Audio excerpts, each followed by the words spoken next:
시청자 여러분 안녕하십니까? 헬로티비 뉴스입니다. 김교훈 국회의원이 인천시장 출마를 공식 선언했습니다. 민주당 인사 중에서는 처음인데요. 또 한 명의 유력한 후보인 박찬대 국회의원은 오는 2월 출판 기념회를 열 계획입니다. 민주당 내 후보 경쟁이 본격적으로 시작될 것 같습니다. 이재필 기자가 보도합니다. 김교훈 국회의원이 지난 22일 국회와 인천 옛 시민회관 쉼터에서 연이어 기자회견을 열고 인천시장 선거 출마를 공식 선언했습니다. 더불어민주당 인사 중에서는 첫 인천시장 선거 출마 선언입니다. 김 의원은 인천시 정무부시장과 국회 사무총장을 지낸 3선 국회의원으로 현재 국회 문화체육관광위원장을 맡고 있습니다. 김 의원이 내세운 선거 슬로건은 한국의 메가시티, 세계의 파워시티 인천, GTX 추진 등 인천 서울 20분 생활권 조성과 경인 고속도로 지하화 조기 완성, 수도권 매립지 종료, 공공의대 설립 등을 약속했습니다. 특히 인천의 자긍심을 피력하며 서울의 주변 도시에서 탈피하겠다고 강조했습니다. 이 지긋지긋한 굴레를 이제 모두 끊어내야 합니다. 인천은 더 이상 서울을 위해 존재하는 위성도시가 아닙니다.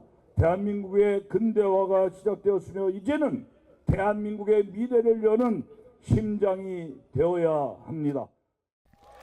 출마 선언 현장에 참석한 지지자들은 김 의원을 향해 응원의 목소리를 높이는 한편 주거 환경 개선과 장애인 자립 지원, 노인 복지 확대 등 인천의 변화를 위해 힘써줄 것을 요청했습니다. 인천시의 발전을 위해서 가장 중요한 것 중에 하나는 주거 환경 개선이라고 생각됩니다. 적극적인 인천시의 대응으로 많은 현안들을 해결해 나가시길 간절히 부탁드리는 바입니다.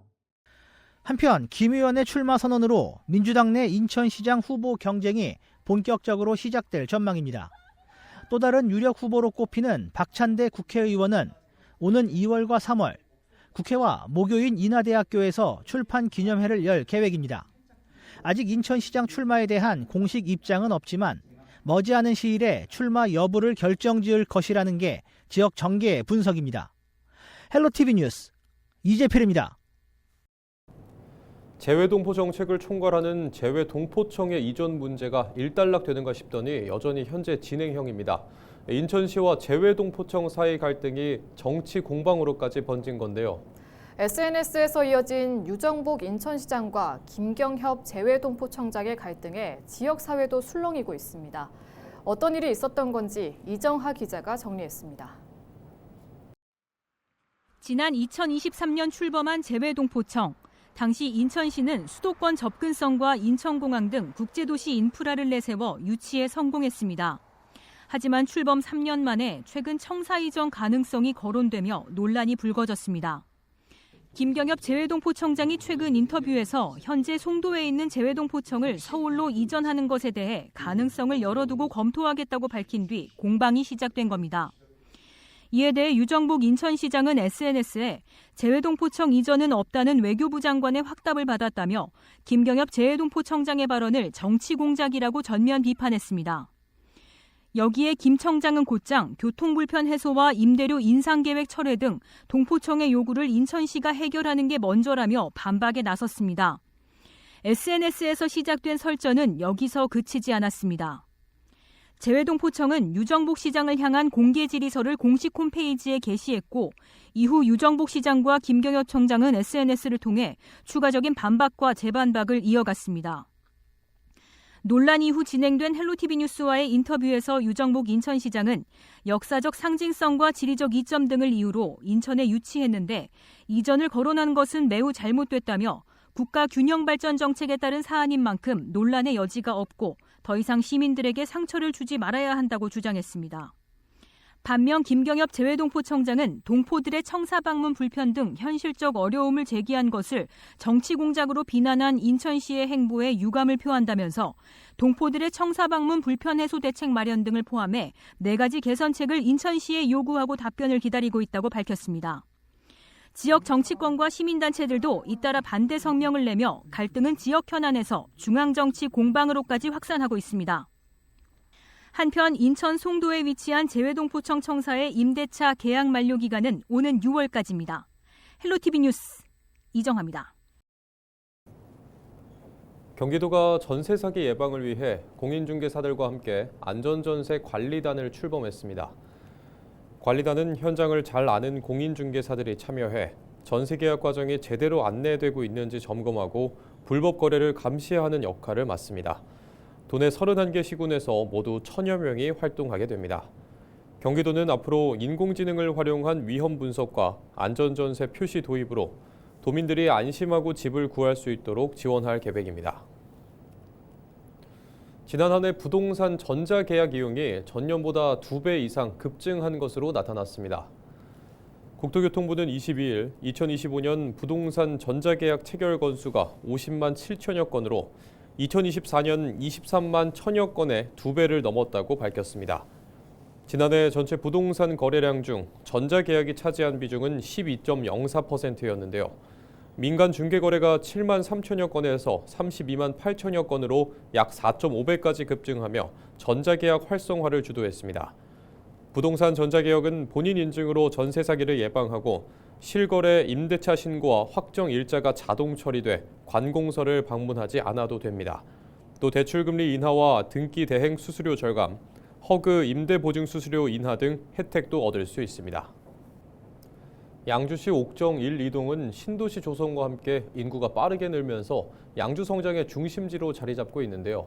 교통과 생활 여건에 대한 시민들의 목소리가 커지는 만큼 양주시는 대중교통 확충과 개발 조정 등 개선책 마련에 나서고 있습니다. 김소연 기자가 취재했습니다. 양주시 옥정동은 신도시 입주가 시작되면서 인구가 급격하게 증가했습니다. 옥정 1동 인구는 현재 기준 4만 2천여 명으로 연천군 전체 인구수를 따라잡았습니다. 옥정 신도시의 인구가 늘어나면서 교통량은 늘어났고 대중교통을 이용하는 수도 늘었습니다. 출퇴근 시간대 의정부 서울 방향 도로 정체는 물론 광역교통대책이 인구 증가 속도를 따라가지 못하면서 버스 혼잡과 배차 간격 문제가 지속적으로 제기돼 왔습니다. GTX-C와 지하철 7호선 연장 등 철도망은 여전히 추진 중이다 보니 당장 교통 문제를 해결해달라는 민원이 늘어나고 있습니다. 사실 그 수요에 비해서 아직까지 사실 우리 양주가 공급이 사실 넉넉지 않다 보니까는 아마 시민들은 좀 많은 그 불편함을 겪고 있는 걸로 알고 있습니다. 그래서 하여튼 이런 부분에 대해서는 저희 그 시에서 하여튼 그 지속적으로 노력을 하고 있으니까는. 옥정 1동 주민들은 물류창고도 걱정거리 중 하나입니다. 양주 물류창고 일부지는 계획대로 진행됐고 이부지는 양주시가 착공 지연 등의 이유로 지난 2024년 5월 건축 허가를 취소했습니다. 올해 초 시는 물류창고 2부지에 대해 시행사 반대추진위원회 대표 등과 양해각서를 맺고 사업 취소와 함께 주거 용도 전환을 약속했습니다. 아마 아직까지 구체적으로 결정이 안 됐는데 우리 옥정 지역 주민들이 필요한 어떤 복지 시설이나 그런 시설을 할 때 공공기업 차원에서 본인들이 그 건물을 져주든지 아니면 그 예산을 일부 본인들이 부담하겠다고까지는 제가 들은 것 같은데 구체적인 거에 대해서는 잘 듣지 않았는데. 옥정 신도시의 개발과 인구 유입은 양주시 전체 인구 증가율을 높이는 핵심 요인으로 평가되고 있는 만큼 양주시는 다양한 대안 마련으로 주민 불편을 줄여나가겠다는 계획입니다. 헬로티비 뉴스 김소영입니다.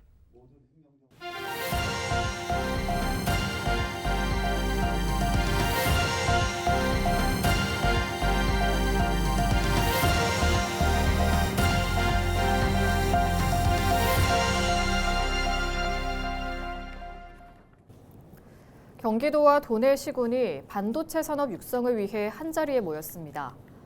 경기도는 성남 판교에서 반도체 산업 정책을 공유하고 협력 과제를 찾는 자리를 열었습니다. 이날 회의에서는 정부 정책 방향과 경기도의 반도체 육성 계획이 소개되고 시군별 주요 사업도 함께 점검했습니다. 경기도는 앞으로 시군과의 협력을 강화해 반도체와 첨단 산업 경쟁력을 높여나갈 계획입니다. 경기도 일자리재단과 경기관광공사가 경기 북부 관광 활성화를 위해 협력에 나섰습니다. 두 기관은 업무와 휴식을 함께하는 워케이션을 확산해 관광과 일자리를 동시에 키운다는 계획입니다. 앞으로 경기 북부 관광 자원을 활용한 일자리 사업을 함께 발굴하고 관광 분야 취업 연계도 강화합니다. 경기도는 이를 통해 유연 근무를 늘리고 지역 경제에도 활력을 불어넣겠다고 밝혔습니다. 인천시가 오는 28일부터 2026년 1단계 희망 인천 소상공인 경영 안정 자금을 지원합니다. 지원 대상은 인천시에 사업장을 둔 소기업과 소상공인인데요. 홈플러스 폐점 피해 기업도 포함됩니다. 보증 조건은 1년 거치 후 5년 분할 상환이며 대출 이자는 1년간 2%, 이후 2년간 1.5%를 지원하는데요. 특히 올해는 최대 지원 한도를 기존 3천만 원에서 5천만 원으로 확대했습니다. 시는 올해 소상공인 경영 안정 자금을 총 3단계로 나누어 순차적으로 이어갈 계획인데요. 1단계 사업 규모는 총 1,000억 원으로 약 3,400개 업체가 혜택을 받을 것으로 예상됩니다. 23일 오전 6시 33분쯤 의정부시 호원동의 한 아파트에서 60대 남성이 몰던 SUV가 경비실 건물로 돌진하는 사고가 났습니다. 이 사고로 경비실 안에 있던 70대 경비원이 얼굴에 열상을 입는 등 부상을 입고 병원으로 이송됐습니다. 운전자 A 씨는 경찰에 가속 페달을 잘못 밟았다고 진술한 것으로 전해졌습니다. 경찰은 목격자 등을 상대로 정확한 사고 경위를 조사하고 있습니다. 지난 22일 오후 8시 36분쯤 인천시 계양구 계산동의 한 상가 건물에서 불이 났습니다. 불은 발생 약 2시간 만에 잡혔는데요. 다행히 인명피해는 없었습니다. 하지만 폐목재와 페인트 등이 쌓인 데다 강추위가 더해져 소방당국은 진화에 애를 먹었는데요. 소방당국은 정확한 화재 원인을 조사 중입니다. 김포시가 중소기업 근로자들의 주거 부담을 덜어주기 위해 2월 6일까지 2026년 중소기업 노동자 기숙사 임차료 지원 사업 신청을 받습니다.